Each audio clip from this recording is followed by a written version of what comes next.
पहले काल के विषय में देखते हैं तो भूत, भविष्य, वर्तमान है, इस तरह काल के विषय में जाने से पहले क्या होता है कि काल को ही 2 प्रकार में देखते हैं। ये काल को एक समस्त भूत का नाशक जो बोलते हैं, जिनको काल कहते हैं, यम को काल कहते हैं, और उनके भी काल होने से महाकाल उस विषय में जो बताते हैं, काल जो सबको संहार करते हैं, वो एक काल बन जाते होते हैं। और दूसरे काल गणनात्मक काल होता है, जो गणित में आ सकता है, जो कैलकुलेशन के साथ जिस काल को हम लेते हैं, उस काल को गणनात्मक काल बोलते हैं। और ये जो काल है गणनात्मक काल, ये भी 2 प्रकार से बढ़ जाते हैं फिर से। यहाँ हम इस जो काल गणना में देखे थे, तो ये यही गणनात्मक काल को ही हम देखे थे। समस्त भूत का जो नाशक है, वो उस काल के विषय में हम यहाँ विचार नहीं कर रहे हैं।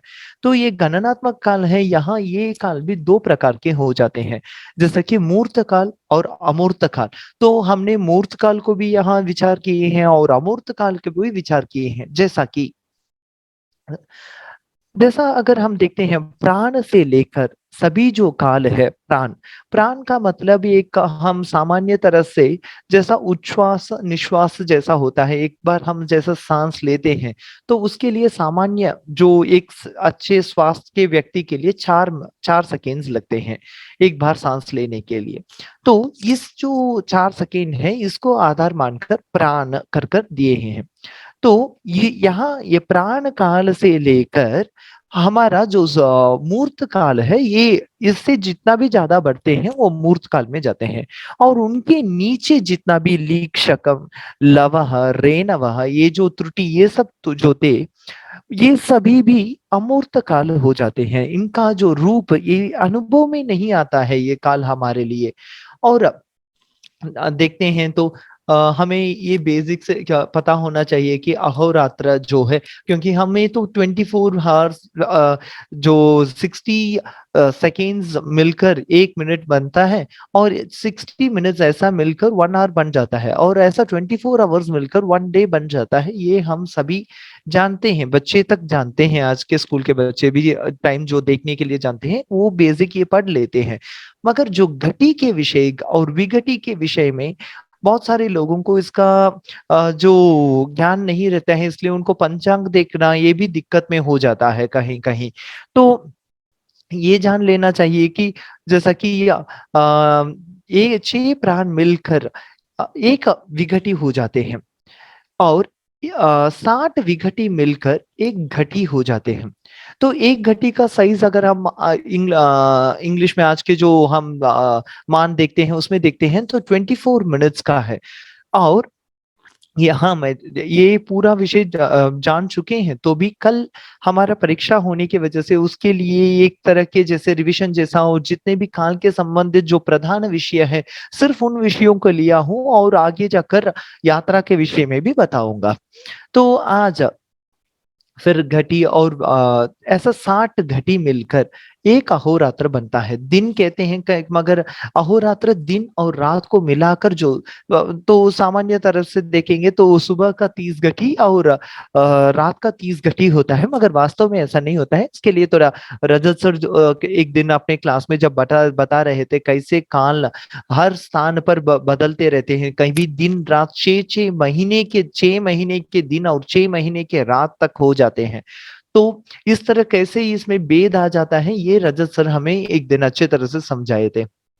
और इस तरह स्थूल काल और सूक्ष्म काल में ये प्राण से जो लीक्षणकम जो कहते हैं, ये क्या होता है, जैसा कि एक 10 पद्म पत्र को एक एक के ऊपर एक रख देंगे, जो लोटस पेटल बोलते हैं ना, तो उसको एक के ऊपर एक रखने के बाद अगर सुई को हम इंसर्ट करते हैं, तो छुपाने से क्या होता है कि एक पत्र से दूसरे पत्र को जो प्रवेश करने में जितना समय वो लेता है, उस समय को हम लीक्षणक बोलते हैं। तो वैसा देखते हैं तो लव रेनव ये सब भी बहुत कम होता है। मगर एक प्रश्न हो सकता है, तो ये सब लेने की क्या जरूरत है, जब ये काल अनुभव में ही नहीं आता है, तो काल गणना में इसको रखने की क्या जरूरत है। तो ये दिखाता है कि हमारे जो पूर्वज थे, तो उन्होंने सिर्फ काल को जो अनुभव में आता है उतना ही नहीं माने हैं। जैसा कि आज जैसा कि बताया जाता है कि स्पेस टाइम सिंगुलैरिटी के विषय में जब बताते हैं तो पूरे अणु को प्रमाण मानते हैं। वैसे ही त्रुटि इत्यादि जो त्रिसरेणु, इस तरह रेणु जो सब एटॉमिक पार्टिकल्स बोलते हैं, वहां के उसको आधार मानकर इसका उसके जो कैलकुलेशंस में भी यूज किया जाता है। जैसे क्वांटम फिजिक्स में भी जब देखते हैं तो उसके लिए एक टाइम का मेजरमेंट होता है। तो इस तरह के काल का भी उपयोग में लाते हैं। तो इसीलिए काल का परिभाषा बहुत ही कॉम्प्लिकेटेड हो जाता है और बहुत विस्तार भी हो जाता है। देखने से तो ये बहुत सिंपल सा लगता है, मगर इसका उपयोग जब हम देखते हैं तो हमें आश्चर्यचकित कर देता है कि अच्छा, तो हमारे पूर्वज इतना विषय जानते हैं कर कर। ठीक है, फिर अहोरात्र से जब हम आगे बढ़ते हैं तो शुक्ल पक्ष और कृष्ण पक्ष, एक मास में दो पक्ष होते हैं जो 15-15 तिथियों में विभाजन किया जाता है। शुक्ल पक्ष और कृष्ण पक्ष होता है। शुक्ल पक्ष को हम मानते हैं कि पितृगण के रात रात काल होता है, और कृष्ण पक्ष को पितृलोगों के दिवा काल मानते हैं। तो एक तरह से ये इस तरह के शुक्ल पक्ष और कृष्ण पक्ष, ये दोनों शुक्ल पक्ष और कृष्ण पक्ष मिलकर पितृलोगों का एक दिन बनता है। ठीक है। फिर संवत्सर, तो ऐसा मास, मास के साथ क्या होता है, चैत्र वैशाख ज्येष्ठ इत्यादि मासों का मिलकर दो दो मास मिलकर एक ऋतु होते हैं। जैसा कि चैत्र और वैशाख मिलकर एक वसंत ऋतु को बनाते हैं, और ज्येष्ठ और आषाढ़ मास दो मास मिलकर एक ऋतु ग्रीष्म ऋतु हो जाते हैं। तो ऐसा 12 मास के 6 ऋतु होते हैं। वसंत, ग्रीष्म, वर्षा, शरद, हेमंत, शिशिर कर कर 6 ऋतु हो जाते हैं। और इन 6 ऋतुओं की बनावट से हमें संवत्सर मिलता है। हाँ, यहाँ चैत्र वैशाख ये सूर्य के आधार पर, चंद्र के आधार पर, चांद्रमान के आधार पर यहाँ बताया गया है, और मीन मेष वृषभ ये जो है ये सौरमान के आधार पर बताया गया है। उसके बाद अगर देखते हैं तो ये ऐसा 6-6 महीना का जो उत्तरायण और दक्षिणायन के विषय में जो है, तो 6-6 मास का मिलकर उत्तरायण और दक्षिणायन हो जाते हैं। तो जैसा हम देखे थे कि कृष्ण पक्ष और शुक्ल पक्ष जैसा पितृ का काल, पितृ का एक अहोरात्र बन गया है, एक महीना जो है वो पितृ का एक अहोरात्र बन गया है। वैसे ही संवत्सर में उत्तरायण और दक्षिणायन 6 महीने का जो उत्तरायण जो होता है वो देवता लोगों के लिए एक दिन माना जाता है, और दक्षिणायन जो होता है वो जो 6 महीना है वो देवता लोगों के लिए एक रात माना गया है। तो ये दिन और रात को मिलाकर देवता लोगों का एक अहोरात्र माना गया है। मतलब हमारा जो एक संवत्सर है वो देवता लोगों के लिए एक दिन हम मानते हैं। फिर युगमान के विषय में आते हैं, ताकि एक ऐसा संवत्सर के मिलने के बाद ये सब बहुत सारे संवत्सर मिलकर युग बनते हैं। जैसा हमने देखे थे कि हमारा जो एक वर्ष है वो देवताओं के लिए एक दिन होता है। वैसे अगर 1200 दिन जब होता है तो एक कलयुग पूरा होता है। एक पर कलयुग का मान अगर इसे मनुष्य के मान में बदल लेना है तो 4,32,000 हो जाते हैं। तो ऐसा कलयुग का, और कलयुग से दुगुना होता है द्वापर युग, और त्रिगुना होता है त्रेता युग, और चतुर्गुण होता है कृतयुग। ऐसा एक सर्कल हमेशा हमारे लिए काल जो है वो कहीं का वो एक जगह में शुरू होकर एक जगह में पूरा होने वाला नहीं है। ये काल जो है हमारा, जैसा शनिवार के बाद रविवार और रविवार के बाद सोमवार, ऐसा एक चक्र में चलता है हमेशा। एक खत्म होने के बाद दूसरा, वैसा ही युग भी चक्र में जाता है, और मनवंतर में चक्र में जाता है। एक कल्प होने के बाद फिर से दूसरा कल्प का शुरू हो जाता है। ऐसा सभी विषय चक्र में जानता है जाता है। तो ऐसा एक कृत त्रेता द्वापर कली, इन चारों युगों को मिलाकर हम इसे एक महायुग कहते हैं। ऐसा 71 महायुग मिलकर एक मनवंतर बनते हैं। तो इस विषय में पहले ही अध्यापक जो पढ़ाए थे उन्होंने बताए थे कि मनवंतर में कैसा एक बार प्रलय होता है और फिर से शुरू होता है, ये भी रजत सर ने ही शायद पढ़ाए थे। तो उन्होंने इसके संबंधित 2012 रिलेटेड मूवी को भी उन्होंने यहाँ इसमें उन्होंने बताए थे। तो ये एक मनवंतर, तो यहाँ एक मनवंतर में क्या होता है कि एक मनु का काल निर्णय किया जाता है। तो उन्होंने मनु जो होते हैं उन्होंने यहाँ इसके अधिपति रहते हैं, तो 71 महायुग होता है, तो ये एक मनवंतर बनता है। तो ऐसा कुल 1000 महायुगों को मिलाकर एक कल्प होता है। तो 1000 महायुग एक कल्प होता है। एक कल्प का मतलब ब्रह्मदेव का एक दिन होता है। तो 2 कल्प मिलने से क्या होता है, ब्रह्मदेव का एक दिन होता है और एक रात होता है। जो एक पहला कल्प में जो सृष्टि सब कुछ रहता है और दूसरा कल्प में ये प्रलय इत्यादि रहता है। तो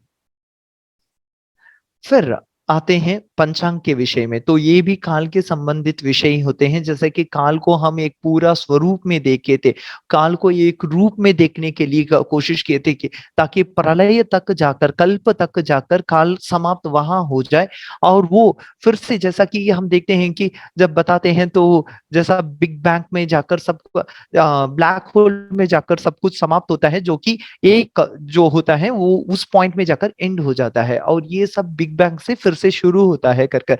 वैसे ही देखते हैं कि काल भी सूक्ष्म, अति सूक्ष्म से शुरू होता है और वहां बृहत कल्प में जाकर वो काल समाप्त होने का हम देख रहे हैं। फिर वो फिर से अति सूक्ष्म से वो शुरू भी होता है।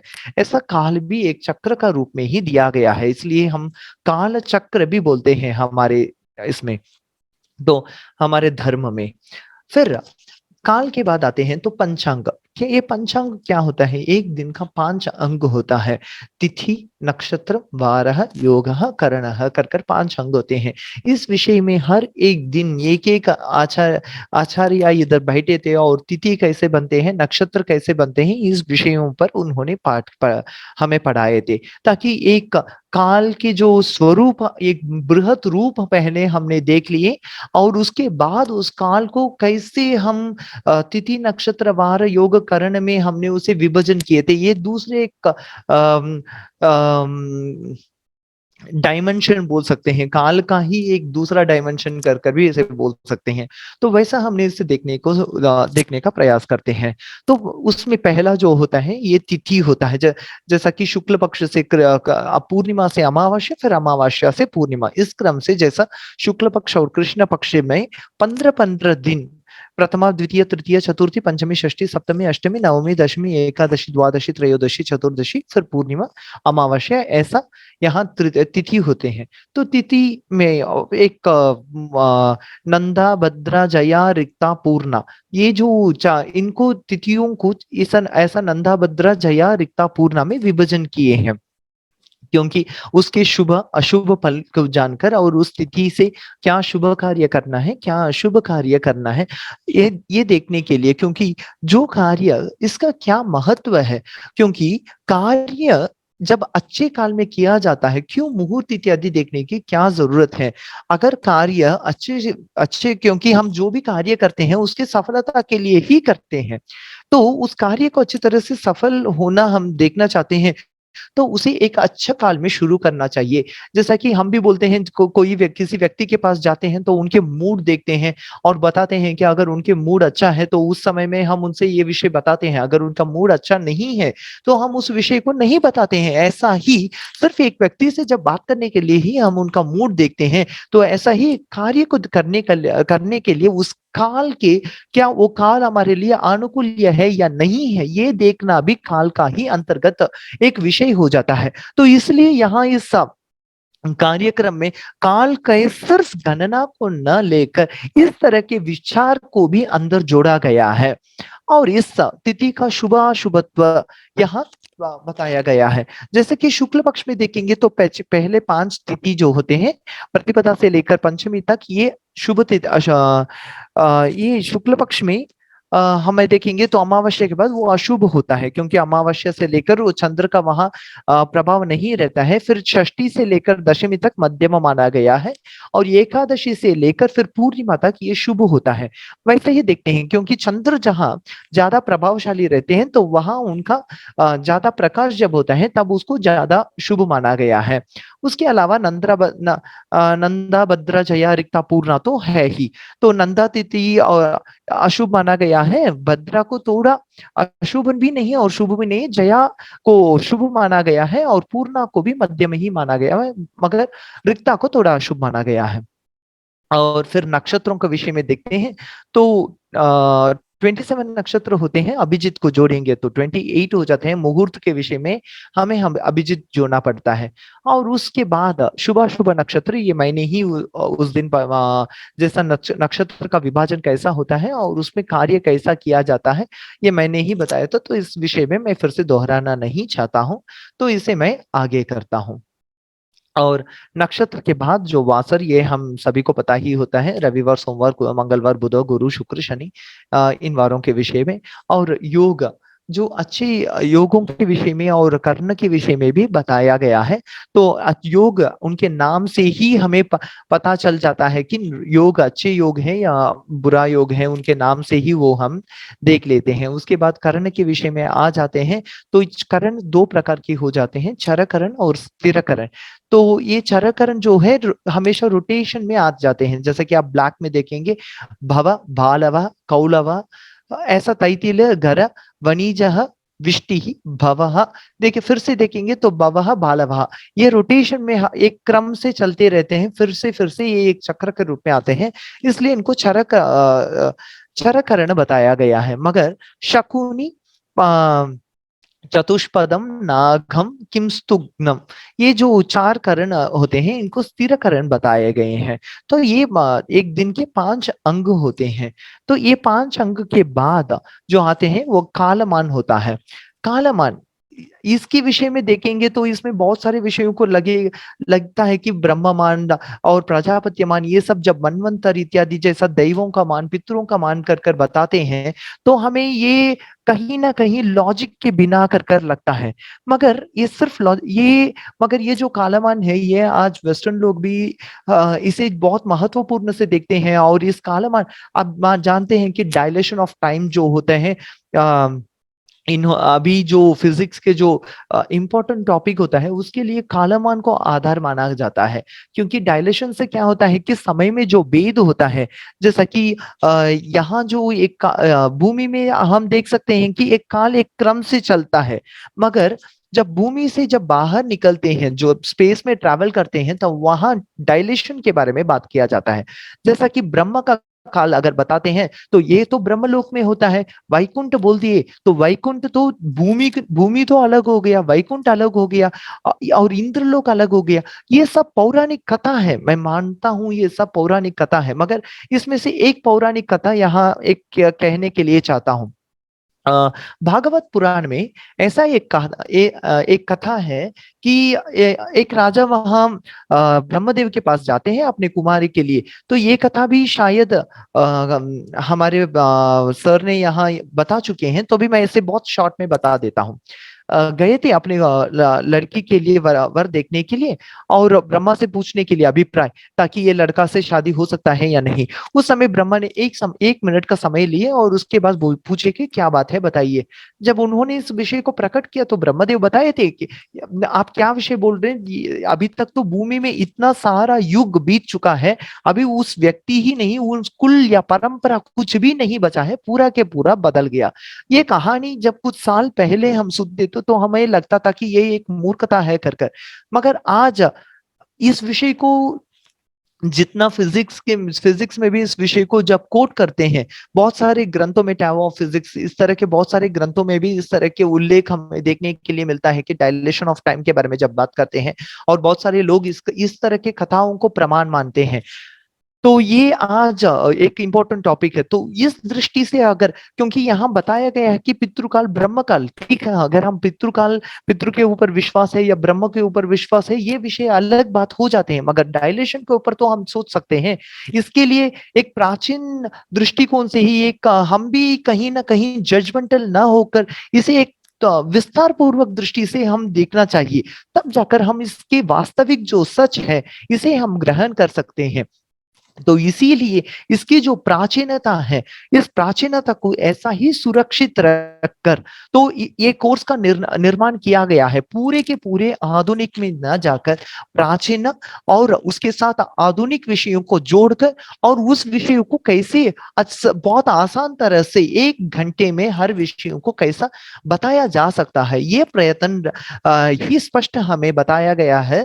तब मराठे सर ने यही विषय को सभी को बताए थे। तो यही इसी के आधार पर ये कोर्स, पूरे के पूरा कोर्स जो था वो डिजाइन किया गया था। हर विषय जब बताते हैं, इसमें जो आधुनिकता की जो विषय है उसको यहाँ एक कोड जैसा देते हैं, और उसके बाद वहां के विषय जब पढ़ाते हैं, तो यहाँ जो पढ़ते हैं तो उनको वो दृष्टिकोण लेना चाहिए। यहाँ एक स्पून फीड जैसा नहीं हो रहा है, सभी विषय को आपको डीप में नहीं पढ़ा रहे हैं। यहाँ हर बार देखते हैं तो हर पीपीटी आपको शेयर हो चुका है, हर जगह पे आपको रेफरेंस मिलता है, आप जाइए उस रेफरेंस में ढूंढिए। अगर आप ज्यादा सीखना चाहते हैं तो इस कक्षा का उपयोग कीजिए, और उस वहां ज्यादा सीखेंगे, ज्यादा आप देखेंगे, तो जिज्ञासु उस विषय का ज्ञान बहुत अच्छी तरह से पा सकते हैं। तो उस तरह के जिज्ञासु के लिए ही ये कोर्स का निर्णय मराठे सर ने, उनका दृष्टि तो यही था कि सभी के पास इस तरह के ज्ञान जो है, जो ग्रंथों में छुपा हुआ ज्ञान है, ये बाहर आना चाहिए कर कर। तो मैं मानता हूं ये सफल हुआ है कर कर। तो अभी हम देखते हैं ब्रह्ममान, प्राजापत्यमान, दिव्यमान, पित्रेमान और गौरवमान, सौरमान, सावनमान, चांद्रमान और नक्षत्रमान जो है, इस तरह के नव नव प्रकार का कालमान बताया गया है।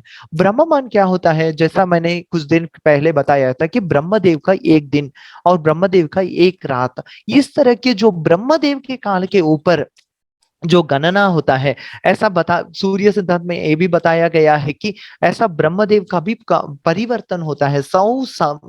इस तरह कल्प कल्प में ऐसा एक दिन बनता है, ऐसा जब 100 वर्ष ब्रह्मदेव का पूरा होता है, उनका पदवी काल संपूर्ण होता है। और दूसरे ग्रंथ में देखते हैं तो शिवतंत्र रहस्य ग्रंथ में, इत्यादि ग्रंथ में देखते हैं तो अन्य अन्य देवताओं के भी काल बताए गए हैं। तो आप इन ग्रंथों के विषय में जा सकते हैं और ज्यादा आप वहां से भी सीख सकते हैं। मगर यहाँ हम सूर्य सिद्धांत जो ज्योतिष के ग्रंथ हैं उन्हीं को प्रधान मानकर हम यहाँ दे रहे हैं। और प्राजापत्य काल देखते हैं तो मनवंतर के विषय में बताया गया है। जो अभी मैंने एक मनु के काल बताया था, वो दिव्यमान जो दैवों का एक संवत्सर, हमारा जो संवत्सर होता है वो देवताओं के लिए एक दिन, तो एक दिन दिन और रात होता है, अहोरात्र होता है, तो इसे दिव्यमान बोलते हैं। एक महीना, हमारा जो एक महीना होता है शुक्ल पक्ष कृष्ण पक्ष भेद से, ये पितरों के लिए एक दिन होता है, अहोरात्र होता है, तो ये पितृमान बताया गया है। और गौरवमान क्या होता है, यहाँ से लेकर व्यवहार होता है, हमारे हमारे जो काल काल के जो निर्णय होता है मनुष्यों का, तो वहां इसका उपयोग होता है। गौरवमान में क्या करते हैं, जो बृहस्पति जो ग्रह है, इनके जो 360 डिग्री का जो परिक्रमा इन्होंने जब समाप्त करते हैं, तो इसमें लगभग इनके लिए 12 साल लगता है।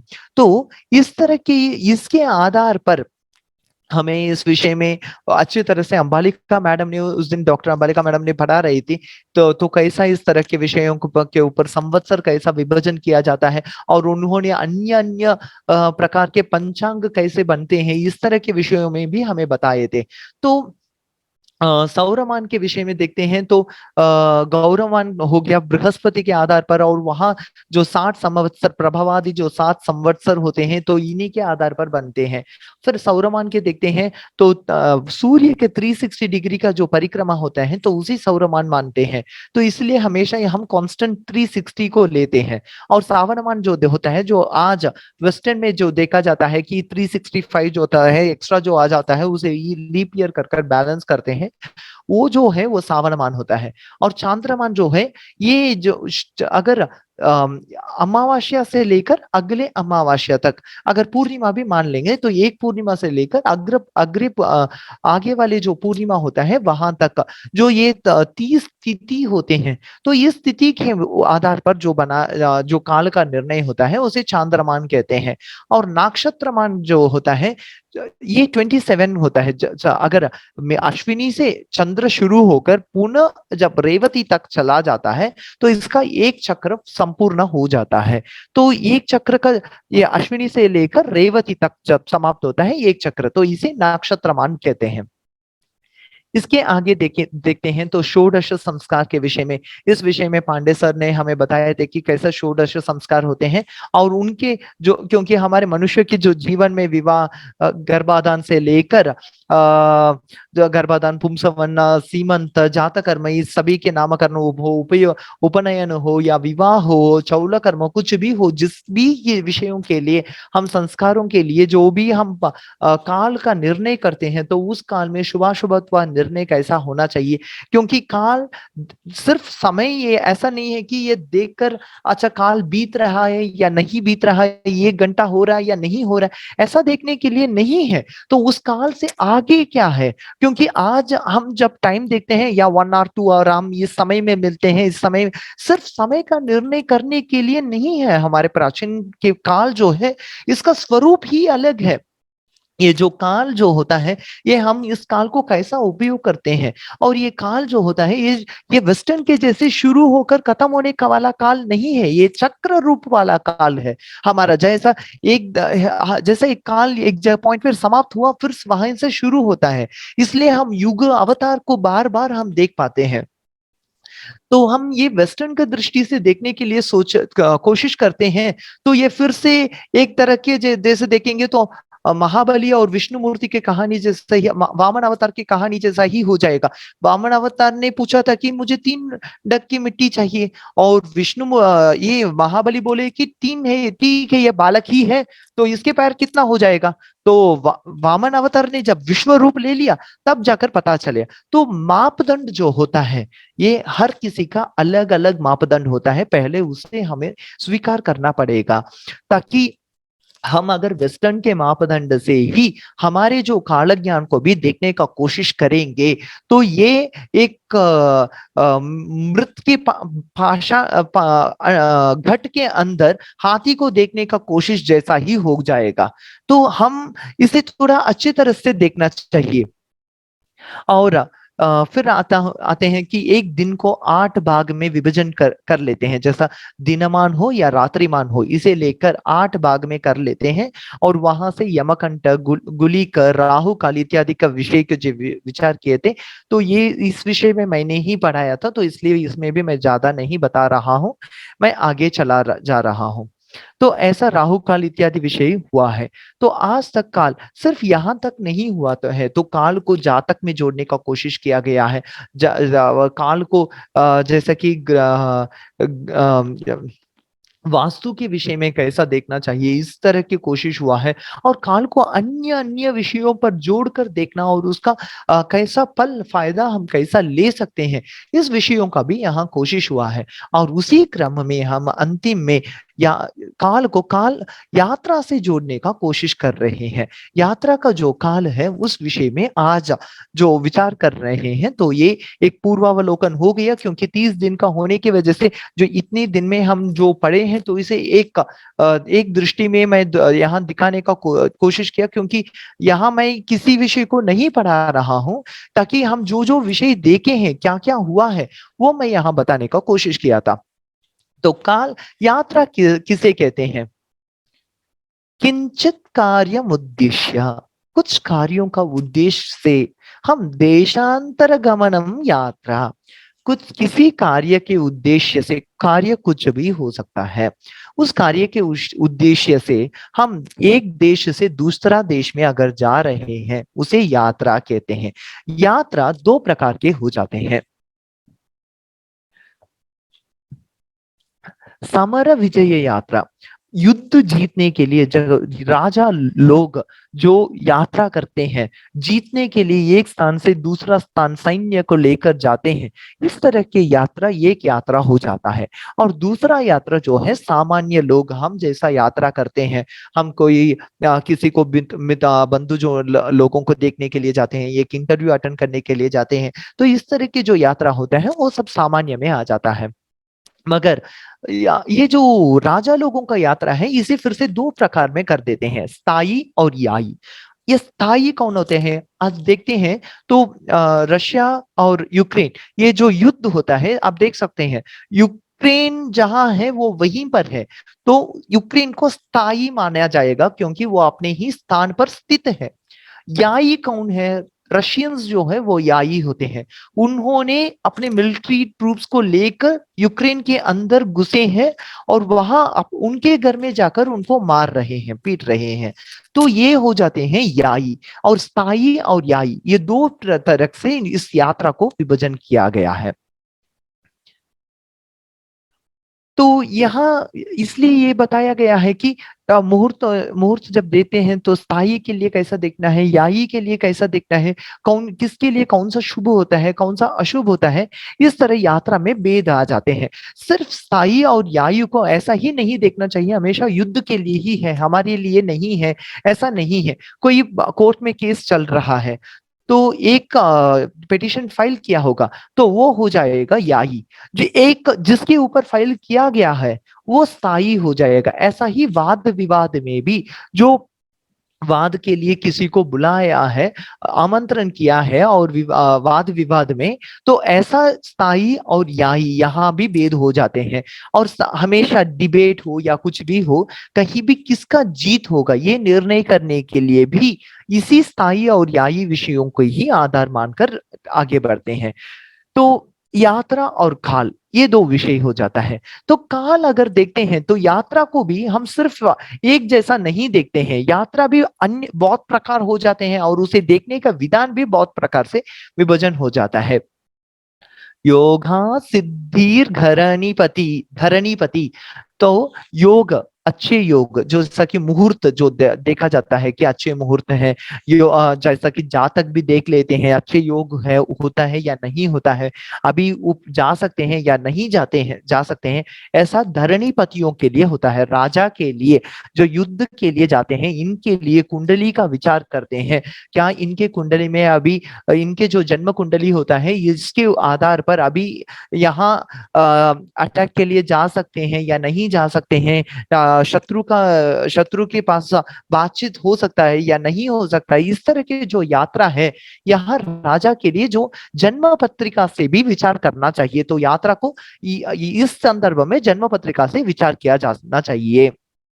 फिर वृक्ष गुणैरपि भूदेवानाम, चंद्र के आधार पर भूदेवानाम ब्राह्मण जनाना, मतलब अच्छे सुकर्म के लिए जो सात्विक जो मंत्र पठन होम इत्यादि के लिए जो यात्रा होता है, इस तरह की यात्रा के लिए चंद्र के आधार पर जो नक्षत्र इत्यादि विषयों के आधार पर चंद्र कहाँ होते हैं स्थिति, इस तरह के विषयों के आधार पर भी और गोचर रीति से भी ग्रहों का स्थिति इत्यादि देखकर यहाँ निर्णय लेना चाहिए। चौराणाम अपि शुभाशुभ शकुनैर्वा, अगर चोरी के लिए जाना है तो उनके लिए भी बता रहे हैं, मतलब चोरी लेने का मतलब यहाँ चोरी के लिए भी सफलता कर ना, इतनी जो अधम कार्य पंच महापातकों में एक पातक माना जाता है चौर्य कार्य, तो उस तरह के कार्य को भी सफलता करा देता है शुभाशुभ शकुन देखने से। तो ये हर कार्य में जब जाने से पहले शकुन का भी निर्णय कर लेना चाहिए कर कर यहाँ बताया गया है। तो फिर भवती मुहूर्ताधीमपि मनुजाना, मुहूर्त जो अच्छे मुहूर्त नक्षत्र इत्यादि, तो क्या हो गया, जातक से भी काल का निर्णय होता है और गोचर से भी काल का निर्णय होता है, फिर शकुन से भी कालक का निर्णय होता है, मुहूर्त से भी कालक का निर्णय होता है। तो इस तरह काल यात्रा जो है यात्रा को इतने काल से हम देखते हैं, तो किस काल में हम यात्रा कर सकते हैं, तो ये इस विषय को हम विचार करते हैं।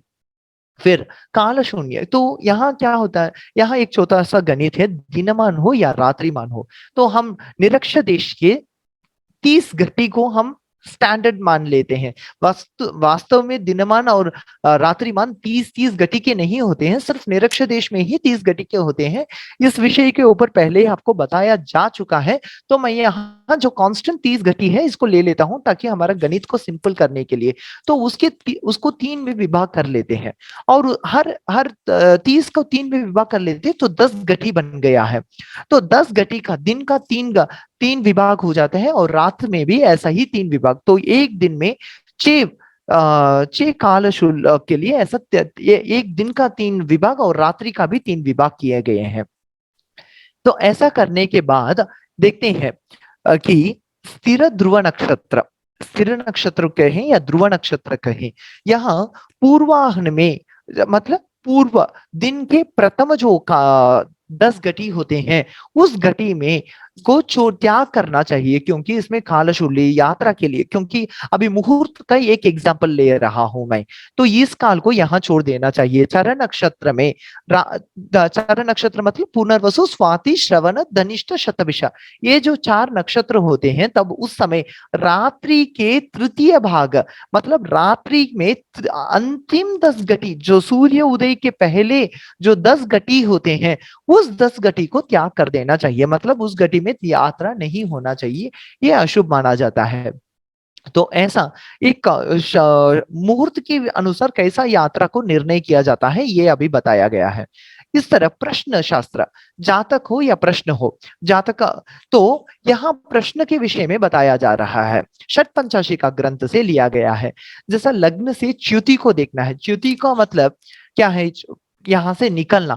अगर कोई पूछता है मैं विदेश जाना चाहता हूं, तो अभी प्रश्न शास्त्र में देखते हैं समय क्या है, ठीक है। अगर सरल लग्न है तो इनका जाने का कंफर्म, ये जा सकते हैं। स्थिर लग्न है तो ये नहीं जा सकते हैं।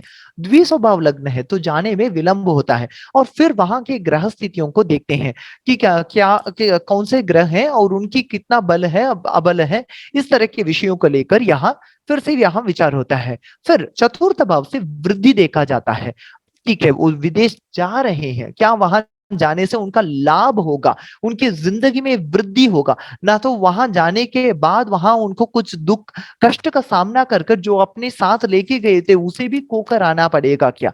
ये वृद्धि के विषय है, इस तरह के विषय को चतुर्थ भाव से देखा जाता है प्रश्न काल के।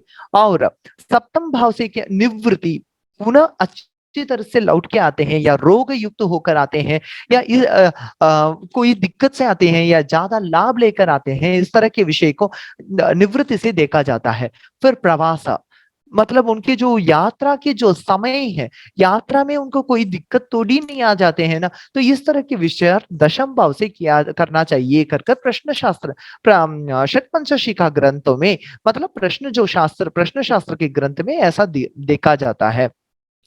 तो यहाँ क्या होता है कि हम काल को पहले हम विभाजन किए थे किस किस तरह यात्रा के लिए, ये काल हम कैसे कैसे देख सकते हैं, और उसके लिए मुहूर्त का प्रमाण माने थे, और जातक का प्रमाण, और शकुन का प्रमाण, और प्रश्न इत्यादि विषयों का प्रमाण जो हम माने हैं, तो उसके आधार पर गोचर इत्यादि के, ये जो प्रश्न शास्त्र है ये गोचर ही है, गोचर से भिन्न नहीं है।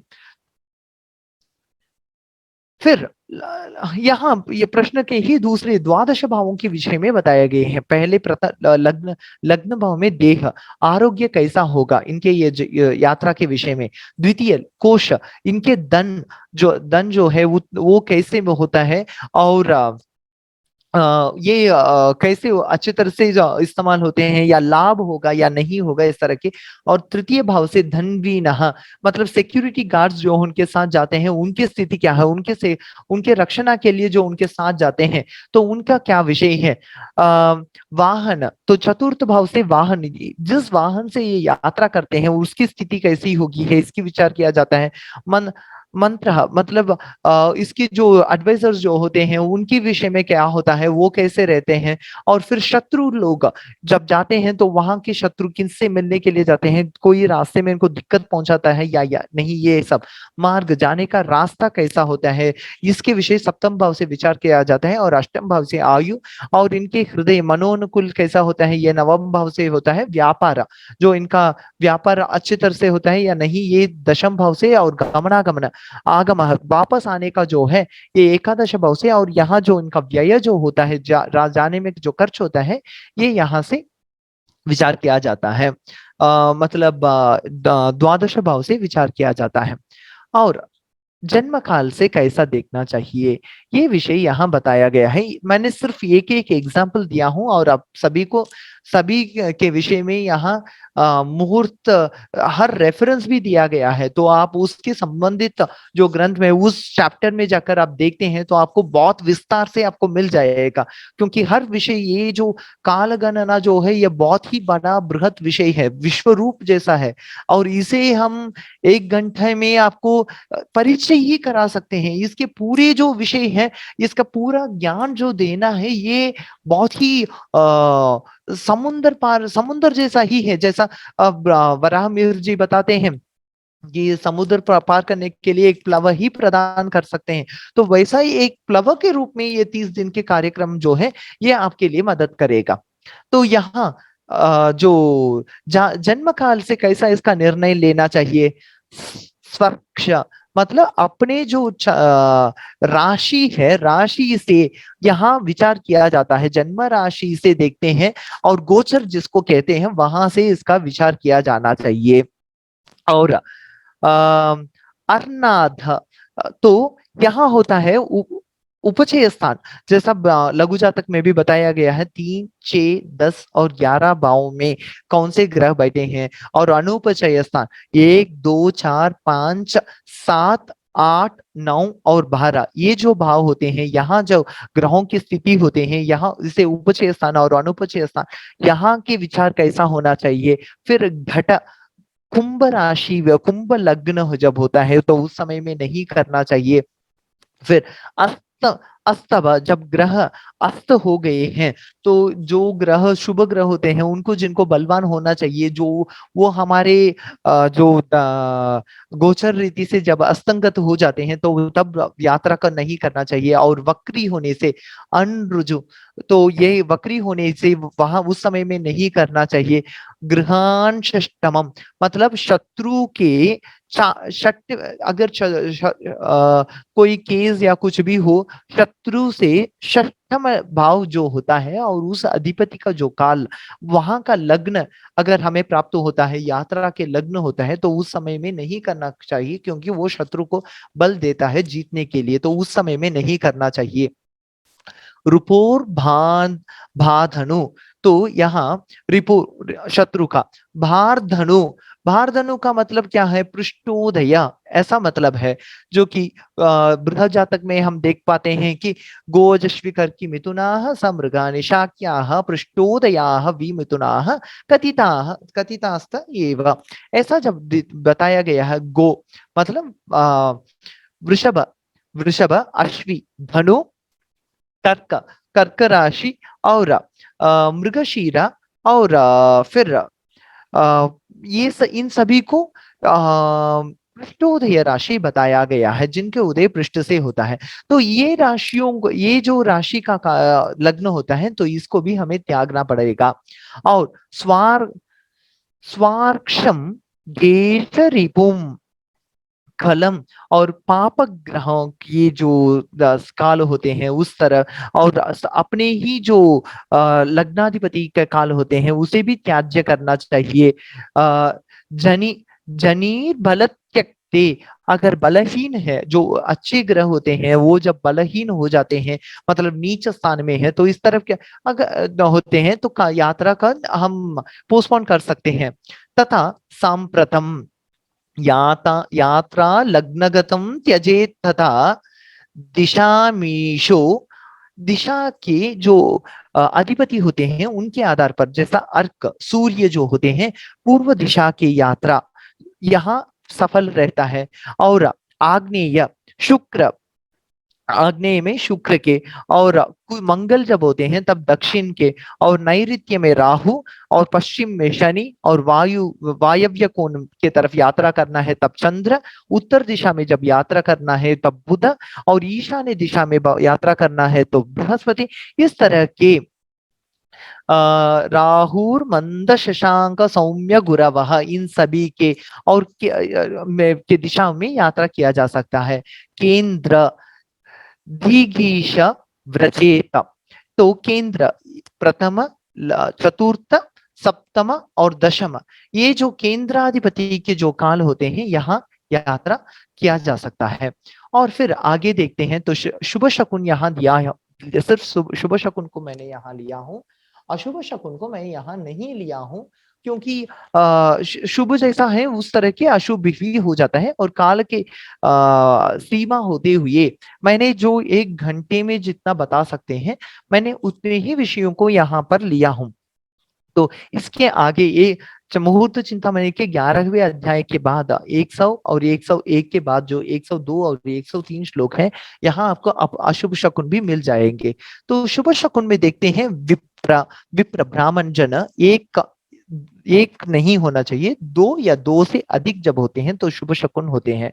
विप्र अश्व, घोड़े को शुभ में माना गया है। इभ, इभ का मतलब हाथी होता है, हाथी को शुभ शकुन माना गया है।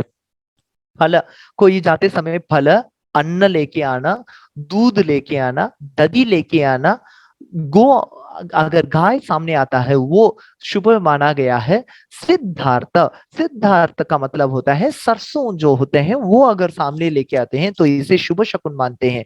तो यहाँ सभी विषय में, प्रश्न के विषय में, मुहूर्त के विषय में, और जातक के विषय में, और शकुन के विषय में, यात्रा में जो 4 प्रकार के देखे जाते हैं उन सभी विषयों में हम यहाँ एक एक सैंपल लिए हैं। फिर सिद्धार्थ पद्म, जो कमल होते हैं वो पद्म। अंबर, अंबर का मतलब होता है वस्त्र, जो अच्छे वस्त्र, नए वस्त्र जो होते हैं वो लेके आना भी अच्छा होते हैं। वेश्या, वेश्या लोग जो होते हैं उनके आना भी अच्छा माना जाता है। वाद्य जो अच्छे शुभ मंगल वाद्य जो भी सामने लेके आते हैं। मयूर चाश, मयूर पीकॉक जो होता है, मोर जो होता है वो अगर सामने आता है वो भी अच्छा होता है। नकुल, नकुल को हिंदी में नेवल कहते हैं, इनका भी शुभ माना जाता है। बद्धैक पश्वा मीशम, अमीशम, बद्धैक पशुवा, बांधा हुआ पशु, अगर कोई गाय या कोई भी पशु को बांध कर लेके अगर सामने से जाते हैं तो इसे भी शुभ शकुन माना गया है। और अमीशम, मामिस को लेकर कोई जा रहे हैं वो तो उसको भी शुभ माना गया है। सद्वाक्यम, जाते समय अच्छे वाक्यों को सुनना, अच्छे मंगलमय वाक्यों को सुनकर जाना, इसलिए परीक्षा को जाते समय आज भी हम ऑल द बेस्ट जैसा बोलते हैं, कॉन्ग्रेचुलेशन, ऑल द बेस्ट, इस तरह के वाक्य जो होता है ये शुभ होता है। कुसुमेक्षु, मतलब कुसुम पुष्प, इक्षु कन्या जो होती है वो शुभ माना गया है। इक्षु पूर्ण कलश, जो कल अगर हम बाहर जाते हैं तो कलश, पानी से भरा हुआ कलश अगर हमारे सामने से लेके आते हैं तो इसको शुभ शकुन माना जाता है। पूर्ण कलश छत्राणि, छाता, छाता को लेकर आते हैं तो इसे शुभ शकुन माना गया है। मृत, मृत गीले जो मिट्टी जो होते हैं वो शुभ माने गया है। कन्या, अविवाहित स्त्री जो होती है वो उनको भी शुभ सामने से आना शुभ माना गया है। रत्न, नवरत्नों के जो होते हैं, नवरत्न जो होते हैं, इन नवरत्नों में से किसी को भी लेकर आते हैं तो शुभ है। रत्न, उष्णीश, उष्णीश जो सिर में पगड़ी जो बांधते हैं, उष्ण को रोकने के लिए जो बांधा गया है, आज के दिन में जो कैप इत्यादि भी होते हैं ये सब भी जो है वो शुभ शकुन माना जाता है। उष्णीश, शीतोक्ष, जो श्वेत वृषभ होता है, मतलब जो व्हाइट वृषभ जो होता है उसको शुभ माना जाता है। फिर मद्य, मद्यपान जो है वो भी शुभ माना गया है। सुत स्त्री, बच्चे के साथ युक्त स्त्री। दीप्त वैश्वानर, जो प्रज्वलित दीप्त युक्त जो लाइट या अग्नि इत्यादि को लेके आना शुभ ही माना गया है। फिर आदर्शांजन दौतवस्त्र रजका आदर्श जो आईना इसलिए देख सकते हैं आज भी बहुत सारे घर के अंदर प्रवेश करते ही आईना लगा के रखते हैं, तो ये एक शुभ शकुन होता है। और अंजन जो काजल जो होता है ये शुभ शकुन में आता है। फिर दौत वस्त्र धोती, ये जो वस्त्र होते हैं धौत वस्त्र जो अच्छे धुला हुआ वस्त्र, ये सब जो होता है ये अच्छा अच्छा माना जाता है। मीन मछली, मीन। फिर आज्य, आज्य का मतलब घी, जो यज्ञ में आज्य दिया जाता है, घी जो है वो शुभ शकुन होता है। सिंहासन, दैव का हो या राजा का हो, सिंहासन अगर देखा जाता है तो अच्छा माना गया है। शवम रोदन वर्जितम, शव जो है मृत लोगों का जो देह को लेके जाते हैं वो शुभ शकुन है। कब शुभ शकुन होता है? अगर वहां लोग ज्यादा से रो रो चिल्ला चिल्ला कर नहीं रो रहे हैं तो वो शुभ शकुन में माना जाएगा। ध्वज, पताका जो होता है वो शुभ शकुन में माना जाता है। ध्वज, मधु, हनी जो होता है वो, मधु, मधु चाघास्त्र गोरोचनम। तो फिर छाग, मेषः जो बकरी होता है वो। फिर गोरोचन, ये एक तरह के सुगंधित द्रव्य है, ये दुकान में मिलता है। चंदन जैसा है, चंदन वो पेड़ नहीं है, वो गोरोचन अलग है। भारद्वाज नाम का जो पक्षी होता है, पक्षी विशेष है, वो उसको भी शुभ माना गया है। नृयान, जो मनुष्य लेके जाते हैं, डोली वगैरह जो होता है, नृयान वो मनुष्य का जो यान होता है वो शुभ माना गया है। वेद निध निनधा, वेद का जो ध्वनि होता है, जिसलिए हम हर बार भी जब कार्यक्रम जो भी शुरू करते हैं तो वेद ध्वनि से शुरू करते हैं। ऐसा मांगल्य गीत शकुनम, मंगलमय गीत, ये अंकुश, हाथी का जो अंकुश होता है ये सब देखना। सत्फलधा प्रयाण समये, प्रयाण के जो काल में ये सब अच्छे फल देने वाले शकुन माने जाते हैं। रिक्तो घटः स्वानुगः, रिक्त घट, काली घट, अगर हमारे पीछे से कोई काली घट लेके जाते हैं तो इसको भी शुभ शकुन में देखा जाता है। तो का यात्रा, तो हम आज क्या किए थे कि यात्रा कितने प्रकार के होते हैं ये देखे थे, और यात्रा में किस किस तरह के विषयों पर किस किस तरह विचार किया जाता है। जैसा राजा के लिए कैसे विचार किया जाता है, जब युद्ध के लिए कोई जाता है, कोई किसी के ऊपर केस के लिए जाते हैं तो कैसे उसके विचार करना चाहिए, और सामान्य मनुष्य के लिए कैसे विचार करना चाहिए, जो कार्य के लिए जो जाते हैं तो उनके लिए कैसा विचार करना चाहिए, ऐसा अलग अलग विषयों में कैसा विचार करना चाहिए, ऐसा आज हमने देखे थे। तो आज का कार्यक्रम यहाँ से समाप्त हो रहा है।